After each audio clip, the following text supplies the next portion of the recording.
A kú dédé àsìkò yìí, a kú iṣẹ́ yóò dára fún wa lágbára Ọlọ́run. Àmín. Ìròyìn fẹ́lifẹ́li náà ló ń dé sí ojú amóhùnmáwòrán yín láti lè ṣe wa ìròyìn fẹ́lifẹ́li TV. Lónìí tí í ṣe ọjọ́rú Wednesday ọjọ́ àánú ọjọ́ 14 nínú oṣù kẹjọ ọdún 2024. Fúnmi Adénúgà ni oníròyìn. Kẹ́ ẹ tó gbọ́ kẹtẹpẹ ẹ̀kúnrẹ́rẹ́ ìròyìn ọ̀hún, ẹ jẹ́ ká ṣe omi múná à ń padà bọ̀.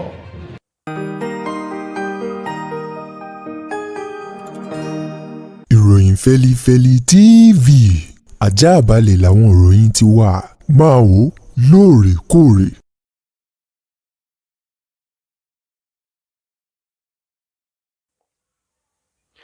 Ẹ káàbọ̀ padà, ìròyìn fẹ́lifẹ́li ọ̀hún rèé lẹ́kùnrẹ́rẹ́.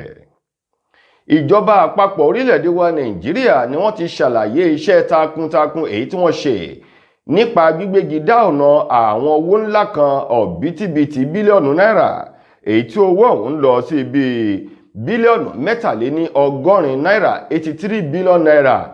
Eléyìí tí wọ́n ní àwọn owó náà ni wọ́n gba oríṣiríṣi àpò ìsúnwọ̀n ìfiowóránṣẹ́ àti ìkówópamọ́ láti fi ṣe àtìlẹ́yìn fún àwọn ènìyàn tí wọ́n ṣe ìwọ́de ẹ̀fìn òpin sí ìjọba búburú èyí tó ṣẹ̀ tẹnubẹ́pọ̀ láàrin ọ̀sẹ̀ yìí tó kọjá lọ yìí ní orílẹ̀-èdè wa Nàìjíríà. Gẹ́gẹ́ bí ọ̀rọ̀ ọ̀hún ti jáde látẹnu ẹni tó jẹ́ olùdámọ̀ràn pàtàkì sí ìjọba àpapọ̀ orílẹ̀-èdè wa Nàìjíríà Nuhu Ribadu níbi ìpàdé ńlá kan èyí tó ní ṣe pẹ̀lú àwọn àgbààgbà ní orílẹ̀-èdè Nàìjíríà, yálà àwọn tí wọ́n ń bẹ nínú ètò ìṣèjọba bí àwọn tí wọ́n ti darí ìjọba tẹ́lẹ̀ rí ní orílẹ̀-èdè wa Nàìjíríà tó wáyé nílé ọba nílùú Àbújá lánàá ló ti sọ̀rọ̀ ọ̀hún.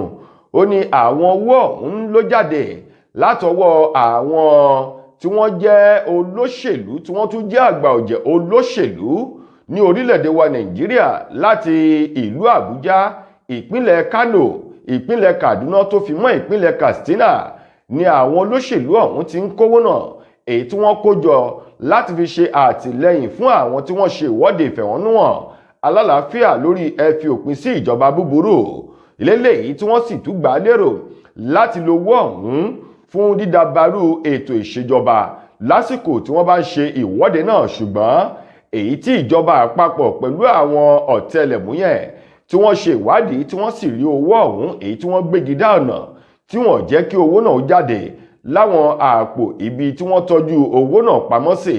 Wọ́n ní àwọn ọ̀rọ̀ tó jẹyọ láti ẹnu Nuhu Ribadu lánàá níbi ìpàdé ọ̀hún tá a ti rí ààrẹ orílẹ̀-èdè wa Nàìjíríà lọ́wọ́ báyìí Bọ́lá Ahmed Tinubu tó jẹ́ alága ìpàdé náà, ní ìgbà tí igbákejì rẹ̀ Shettima tóun jẹ́ igbákejì alága níbi ìpàdé ọ̀hún tá a ti rí àwọn olórí orílẹ̀-èdè tẹ́lẹ̀ rí bíi ààrẹ tẹ́lẹ̀ rí Goodluck Jonathan, ààrẹ àná Muhammadu Buhari àti àwọn tí wọ́n ti fìgbà kan jẹ́ ààrẹ ilé-ìgbìmọ̀ aṣòfin àgbà àti ilé-ìgbìmọ̀ aṣojú-ṣòfin.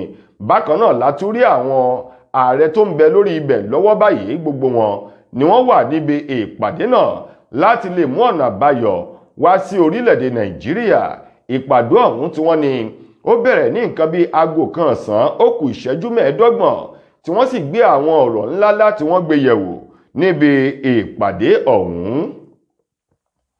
Ẹ̀wẹ̀, lórí ọ̀nà àbáyọ sí gbogbo ìṣòro àti gbogbo wàhálà tó ń kojú orílẹ̀-èdè wa Nàìjíríà lọ́wọ́ báyìí, àwọn ààrẹ tẹ́lẹ̀ rí àti àwọn àgbààgbà ọ̀jẹ̀ tí wọ́n ti darí orílẹ̀-èdè Nàìjíríà sí ipò kan sí kejì ni wọ́n ti mú ọ̀nà àbáyọ fún ààrẹ tí ń bẹ lórí àléfà lọ́wọ́ yìí Bọ́lá Tinubu láti lè gbà yẹ̀wò kí wọ́n tún gba ibẹ̀ bóyá wọn yóò rí ọ̀nà àbáyọ sí ìṣòro èyí tó ń kojú ètò ọrọ̀ ajé, oúnjẹ àti ọ̀rọ̀ ètò ààbò ilẹ̀ yìí, eléyìí tí wọ́n ní ó ti mẹ́hẹ̀.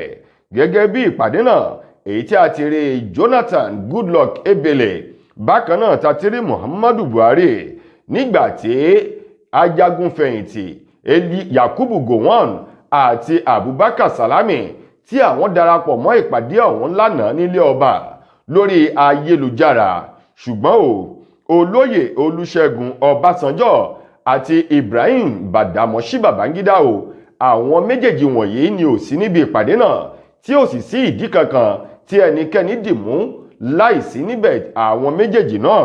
Àtúrí adájọ́ àgbà lórílẹ̀-èdè tẹ́lẹ̀ àti eléyìí tó sì ń bẹ lórí àléfà lọ́wọ́ báyìí. Bákan náà la ti rí alákòóso fún ètò ìdájọ́ àti agbẹnusọ ilé ìgbìmọ̀ aṣojú-ṣòfin Tajudeen Abbas àti ààrẹ ilé ìgbìmọ̀ aṣòfin àgbà Godswill Akpabio níbi ìpàdé ọ̀hún. Nuhu Ribadu ti ṣe olùdámọ̀ràn pàtàkì sí ìjọba àpapọ̀ lẹ́yìn lórí ọ̀rọ̀ ètò ààbò, òun náà gbẹ̀yìn níbi ìpàdé ọ̀hún.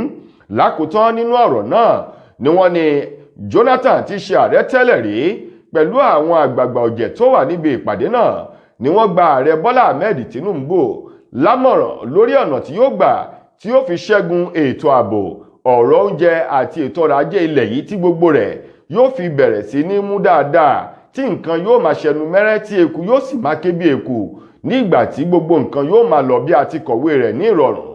Lákòótán lẹ́yìn ìpàdé náà, Jonathan àti Buhari wá rọ àwọn ọmọ orílẹ̀-èdè Nàìjíríà láti ní sùúrù pẹ̀lú ètò ìṣèjọba Bọ́lá Ahmed Tinubu kí wọ́n fi ọwọ́ sowọ́pọ̀ pẹ̀lú ètò ìṣèjọba rẹ̀ ní ìgbàgbọ́ wípé láìpẹ́ láì jìnà ohun gbogbo ni yóò padà bọ̀ sípò ní orílẹ̀-èdè wa Nàìjíríà. Ilé-iṣẹ́ ọlọ́pàá ìpínlẹ̀ Ondo òun ló ti ka ìwé òfin àti ohun gbogbo tó ní ṣe pẹ̀lú òfin àti ìrìnnà tó fi mọ́ dídá ẹran jẹ sí àwọn Fúlàní dẹrandẹran àti àwọn ọ̀dọ́ kan tí wọ́n ń da ẹran jẹ ní ìpínlẹ̀ Ondo létí.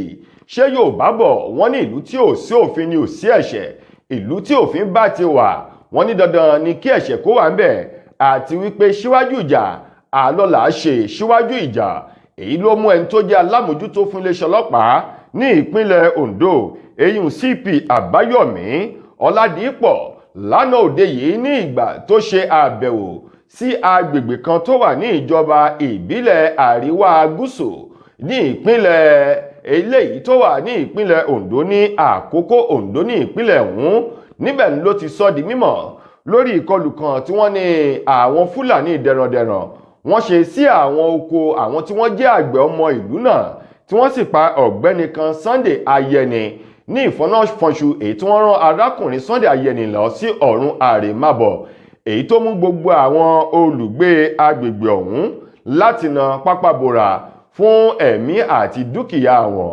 Ní báyìí wọ́n ní àwọn obìnrin tí wọ́n ń bẹ ní abúlé ọ̀hún tí wọ́n pè ní abúlé Adúlójú, àwọn mà ní wọ́n bọ́ra sí ìhòòhò tí wọ́n ṣe ìwọ́de lọ sí ààfin ọba èyí tó ń bẹ ní agbègbè ọ̀hún láti lọ fi ẹ̀hónú wọn hàn lórí ìkọlù tí àwọn Fúlàní ọ̀hún tí wọ́n ṣe pẹ̀lú bí wọ́n ṣe ń pa àwọn ènìyàn tó ń ti èrè oko wọn, èyí tí wọ́n ní àwọn Fúlàní wọ́n ń fi ẹran jẹ tí wọ́n sì ń bàjẹ́, tí eléyìí tó sì ń jẹ́ ìbànújẹ́ ọkàn fún àwọn àgbẹ̀ náà.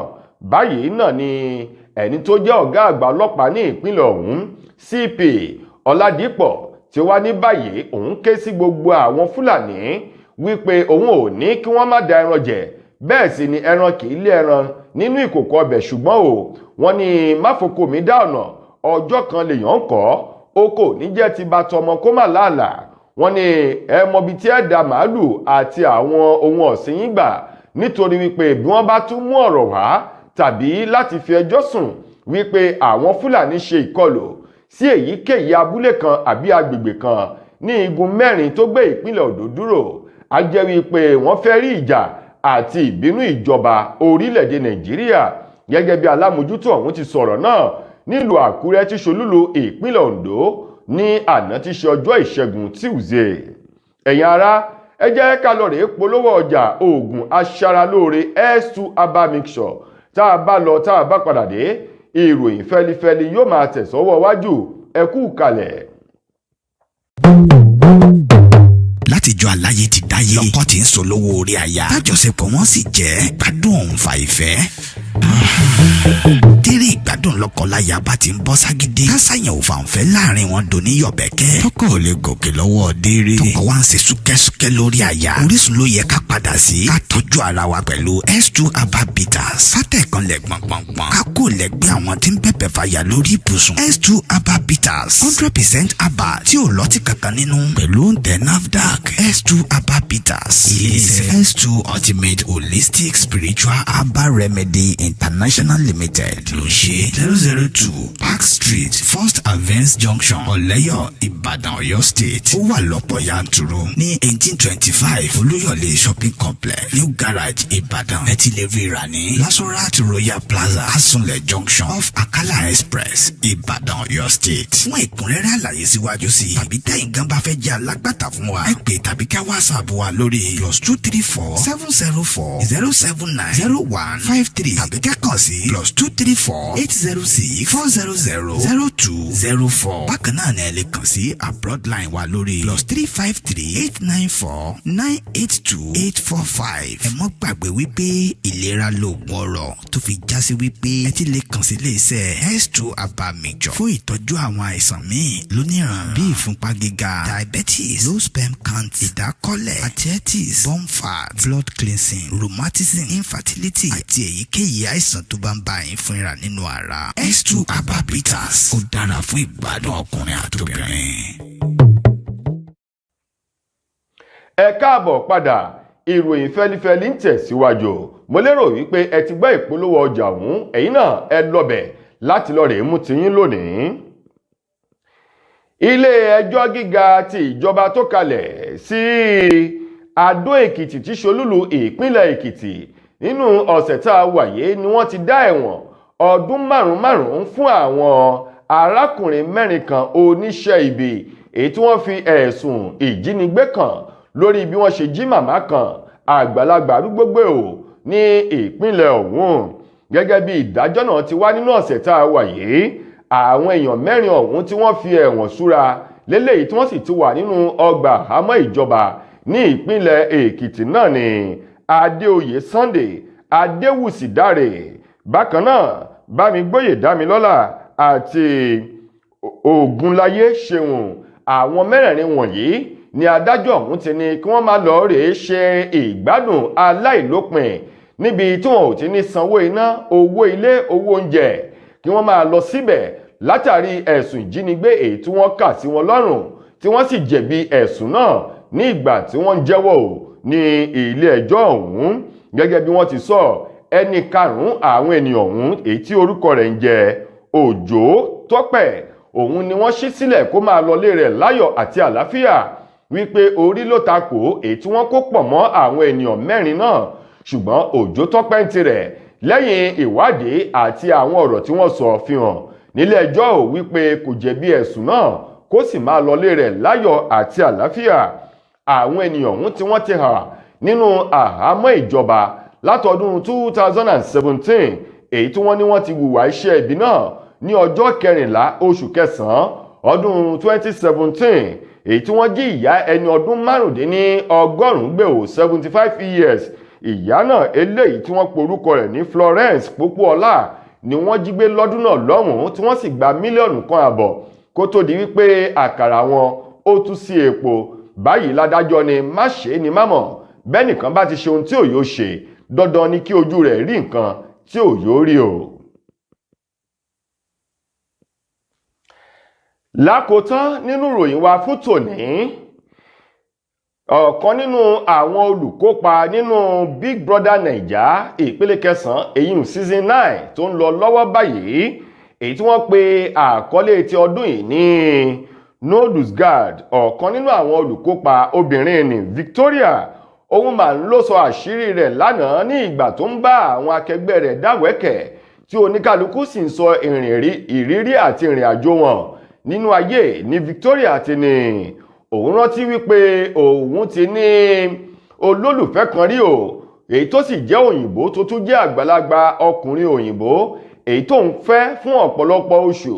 Ó ní lótìtọ́ àti lódodo, ó ní bàbá òyìnbó yìí àgbàlagbà ní tó ju òun, ó ní kódà ó bí òun ní ọmọ, ó ní ṣùgbọ́n látàrí àwọn ẹni tere èjì tere kílà jẹ kílà mu èyí tó òun rí gbà lọ́wọ́ bàbá náà, ó ní ọ̀pọ̀lọpọ̀ àǹfààní lòun ti rí o lọ́wọ́ àgbàlagbà bàbá òyìnbó ọ̀hún, èyí tó jẹ́ pé kò fún òun ní àǹfààní láti rí ọjọ́ orí bàbá náà rò.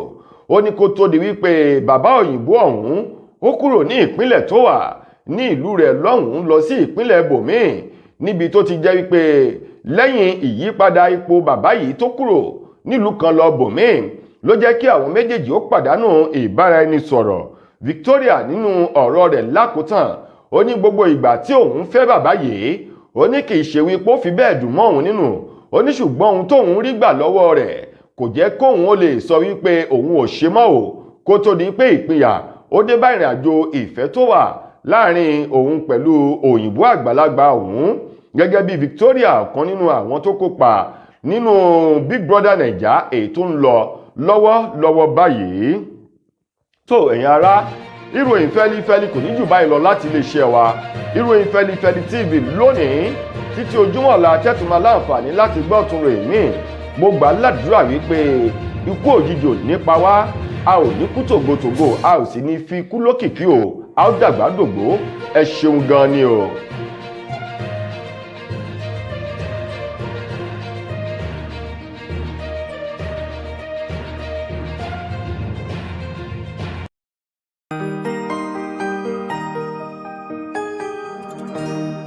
ìròyìn fẹ́lifẹ́li TV àjààbálẹ̀ làwọn ìròyìn ti wà. máa wò lóòrèkóòrè.